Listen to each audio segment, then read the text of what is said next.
Hello out there, this is Terkanil and welcome back to RxCraft. We're picking up a little bit after where we left off the last episode. Got more machinery moved in here, got our painting machine, got another capacitor bank built up, done a little bit more mining. As a result, I can now get 2 more refineries going as I've been able to pick up more diamonds. So we're going to stick those right here.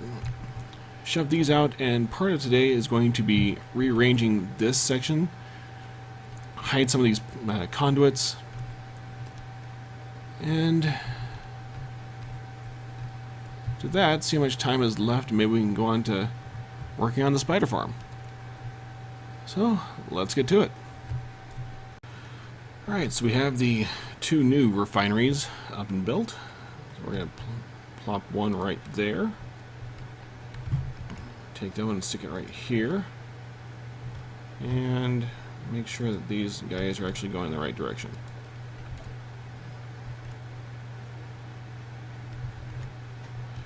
Now we need to get... let's see, what's that? Pressurized piping? Alright. Pressurized conduits. I really need to organize my chests. There you are. Alright. Actually, before I stick these in place, I think I'm going to begin reorganizing everything here. Which means I get to turn things off for a moment. Turn you off. Stop the battery. Oops.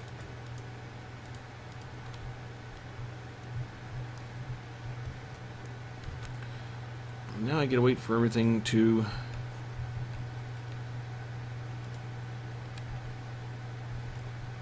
funnel through, which means actually I'm gonna need that on, aren't I? Alright. I get to wait a little bit so I can clear the oil from the pipes, and then I can pick up from there. So I've got everything organized a bit more in here now. Brought the portable tanks down a level. Shifted all the refineries over. This makes the area look a bit cleaner, and since EnderIO allows me to hide all of the conduits, I hid as much as I possibly could. So the only thing really exposed here is the output for the fuel. All the fuel heading down to the basement is now hidden beneath the floor, all the power conduits, and all the oil conduits are now beneath the floor. So all that has been hidden, giving this a not much cleaner view. I modified again the input into the storage tank, the buffer tanks. As a result, since I brought those down, so now this entire area looks a little bit cleaner, and this gives me space for 4 more refineries. I need more diamonds.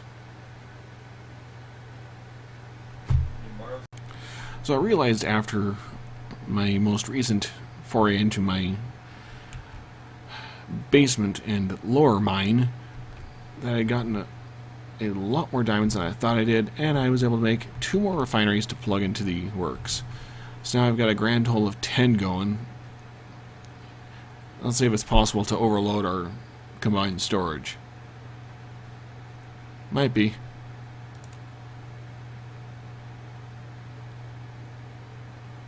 Huh. I think I might actually need more generators. Well, I finally found out how many dynamos it takes to overload output. Or I should say how many refinery it takes to overload 16 dynamos. Looks like I'm making more. This thing's getting longer. The work never stops, does it? So after I got everything in place over here, Em suggested I get the 2nd level augments in play, or put into all my dynamos. These are the fuel efficiency augmentations. This is something new with the newest version of the thermal expansion mod. So there's a few different ones that were added. There's the secondary gearboxes. Up here you can see these guys are fuel efficiencies. Then there's the transmission coil set, which increases how fast the fuel is produced, or sorry, not fuel, but the energy is produced at the cost of the base fuel efficiency. For some of the machinery, you can increase the secondary output as well as the processing speed. There are 4 different types. 2 sets are straight bonuses, while 2 sets come with a cost. So, upside and downside to each. Take your pick if you want to use them. We're going with just the fuel efficiency alone. We may end up at some point going to the cryo coil regulators, but these guys require cryothium dust. We have yet to find a winter-based biome yet, and you get those from a mod that's comes with the thermal expansion mod called a Blizz. It looks like a blue blaze. And instead of throwing fire, it throws something akin to a snowball. Hurts slightly less unless you come in a group of them, and then they kill you pretty quick. I encountered them in our 164 world, so I got a taste of them. So there's the Blizz rods you would get, which would break down into a Blizz powder. There's the recipe for cryothium dust itself. So a snowball, a niter, which I don't know what that is, I'll have to look it up. Blizz powder and redstone. Niter comes from pulverizing sand. Stone. Okay. We'll get there eventually. But for now, I'm going to continue getting all of these augments put in. With 16 dynamos, that means it's going to take a few minutes. And I'm going to have to move a few to get into them all. So, let me get that done. And there are the 4 additional dynamos. So that gives me a bank of 20 so far. And I can still come out a couple more before I have to worry about expanding on space. I think I may end up having to take this wall out, but that means my mountain will have to change in structure. Seeing as this wall right here goes outside. See? It's dark. But this gives me the net gain on power that I needed. So all that's left is to give these guys the optimization augments, and we're ready for this to go forward. I've temporarily shut everything off. Encountered a bug. Not quite sure exactly where it is coming from, but when I popped off one of the reinforced portable tanks, one of these guys I had when I were plugged in downstairs, it crashed my client. And apparently it was locked into the chunk. So anybody entering that chunk, which was basically right here, would crash. It required a bit of work in order to come up with basically replacing this region. Fortunately, very little had been done in this region, so it wasn't a great loss. But it's something to definitely be wary of, so not exactly sure what, and I'm definitely not going to be trying on the server, but if I'm popping off any of the portable tanks, I'm going to do it very slowly. So if any of you watching happen to be using thermal expansion on 1710, be very cautious with the tanks.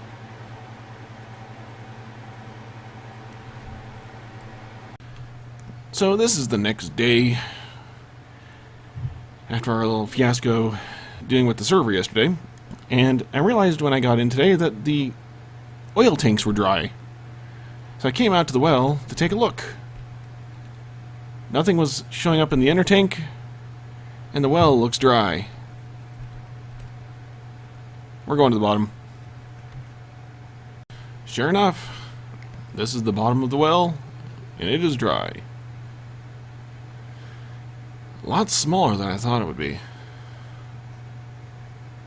Well, on to one of the other ones I've mapped out. So I've packed up the pump, all of its necessary pieces, and now I go do a little boating, as the next well is over water. This is going to be unpleasant. So I got back to the base after picking up all the well equipment, and noticed that my capacitor bank here was draining. So it looks like even though the refineries aren't doing anything, they're still eating up juice. So I added a little switch here so I could turn off the power and stop it from draining. So when this thing isn't doing anything, I can actually stop it from trying to eat power. I've also decided I don't like having all the torches in here, so I'm going to add some lights. Right now, I've got one redstone lamp here, but I don't know if I like the actual look of the redstone lamp in this room, considering how much other equipment there really is. It kind of fits. Normal glowstone definitely doesn't fit the motif that will end up in this room. Since it's going to have a, once it's done, it should have a fairly industrial look. I guess still haven't quite figured out the walls. I'll get there eventually. But I'm looking at using the EnderIO lights. So let me pull these guys, find these guys in the list here. Lost them again. 4 little guys, right? Somewhere around here. There they are. So there's 4 lights here. 2 powered, 2 unpowered. The difference is how much light they give off. So the 2 regular lights, they give off supposedly about as much light as a glowstone. In a little bit of testing I was doing in a Redstone World creative, looks about right. I tried the powered lights, and these give off a lot of light. However, they eat up 10 redstone flux a second, which means it goes pretty fast. And I mean, sure, I've got, right in this bank, 10 million RF available. I'm not certain how long that would last. So I'm trying to decide on how to test this. I think I might end up wiring up a little bit initially, see how that goes. And if it ends up eating too much juice, because I'll have to end up having 10 RF going out per second per light, maybe I'll end up having to switch it to the regular ones. But at the same time, I'll need far less of those lights. It's only, I think, from the light I saw coming off those, 5 would be a maximum to light this room. I might be able to get away with 4. Let me test that, and we'll see how that looks. And once I get this room lit, I'm gonna head back up north to the large oil, one of the first large oil wells that I found. Apparently I'm having trouble talking now. So the closest one would be this guy, which is about 1,300 meters off. So if I zoom this way, I should eventually be able to find the thing.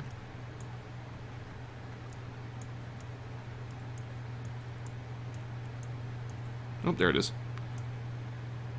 That's actually not too bad. Hey, look at that. So, wow, that thing's huge. So, point of reference, that's the gold farm. That's actually really close to where I'm trying to get to. So I guess I'm going to be making a trip past the... Yep, going to be making a trip past the gold farm. That's actually closer than my original destination, which was I was going to come over here to the far right here to M's quarry platforms, but the gold farm is much closer. Oh, now I have a path at least. But, as I said, let me get the lighting fitted up here really quick and we'll see how that looks. So I had completely forgotten about it until just a few minutes ago when I poked the button. It would take me a moment to reconfigure my recording so I could actually show this, but if you come into the options on JourneyMap, which is the map mod that we are using, whoops, I got myself lost for a second there. Hold on. If I come into options, we have an option here for web map. If you do use mods and you've never seen the JourneyMap mod, I would highly recommend it.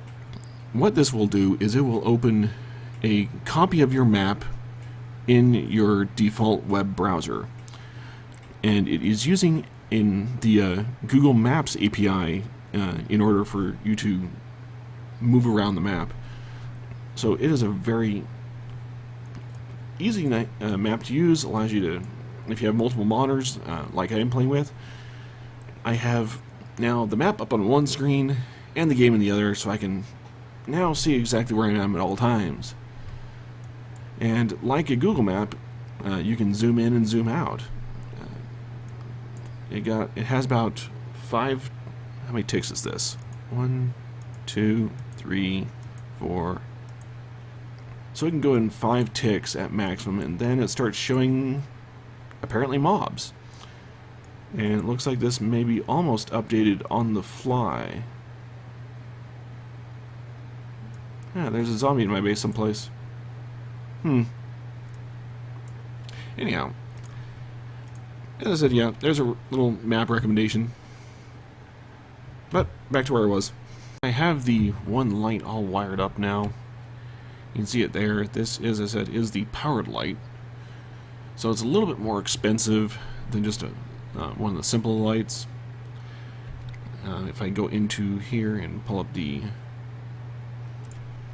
requirements, the powered light requires a glowstone dust, a basic capacitor, which is 4 nuggets, 2 redstone, and a copper ingot, the 4 silicon, and then 3 of any glass. The basic light requires 3 glass, 2 iron bars, and a glowstone. But the powered light gives off a pretty good radius. So it says, according to what I've been able to find on the EnderIO wiki, it says it's supposed to use about 10 RF per second. At least as of this point in time, I'm not seeing any usage. It's coming off of this bank right here. So if I swap over to one of these, you can see the piping going in there. So I know I got power going in. Oops. That's where I mapped that thing. Well, come back here. And let me see what happens if I unplug that.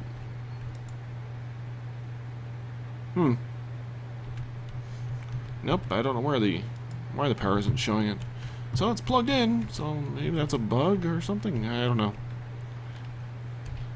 I'll figure it out at some point. But I think I'll leave that for now. See if I come back to zombies or creepers.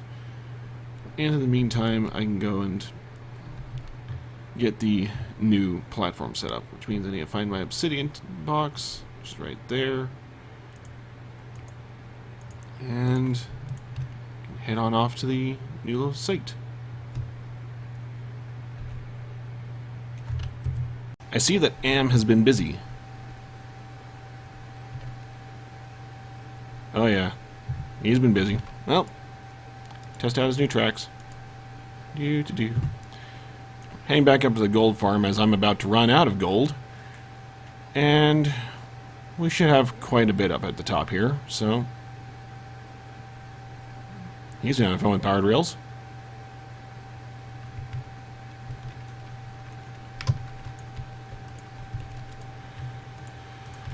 And this also puts us at our destination. Step 1, gold farm. Step 2, I am oil, which should be off that way someplace.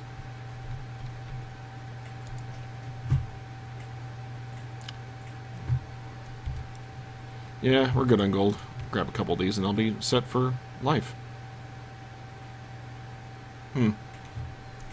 Alright, to the oil.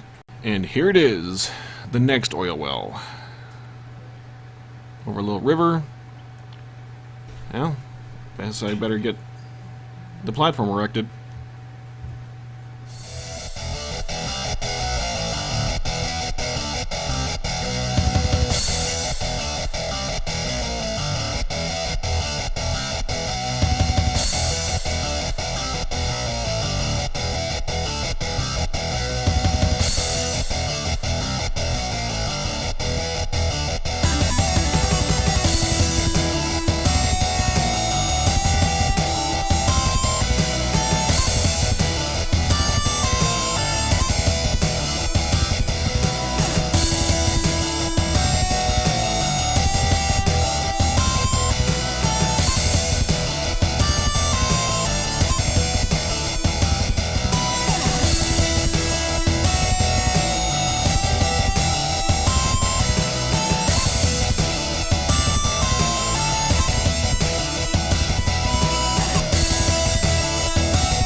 And the next oil well is started. Well, it should be flowing back to the hold. It's definitely draining, and I don't have anything filling up in the bucket, which means it should be back into the refineries, back at the base. So there's only one thing I need to do here now, and that is light this guy, and it will be set to go as soon as I figure out where I put my flint and steel. Alright, flint and steel found. And there's the latest nether portal. This should link into the, well, one of the portals back near the gold farm. Let's see which one it actually gives us, though. It gave us the gold farm. So all I have to do now is dig over to where it's supposed to go, and it will be set. Meanwhile, Am's getting slaughtered at another fortress he located. Am thinks I'm a little crazy, considering the fact that I've now added all of these portable tanks here, especially this extra bank down here. But I don't think I'll be worrying about fuel storage anywhere in the near future. Besides, I believe in overkill. But that is all I have for this episode. We can finally call it a rest with the refineries, the power, and all of the oil and fuel that I've been dealing with for the last few episodes. That is all finally completed. We have plenty of fuel and power to run all of our toys for a very long time. So we can finally begin other projects. Next on the list is finally getting that spider spawner I have in the basement, and so I can get the string going on that. That will be the project for next episode. So I hope to hear from you and see you then. This is Terkanil, signing off.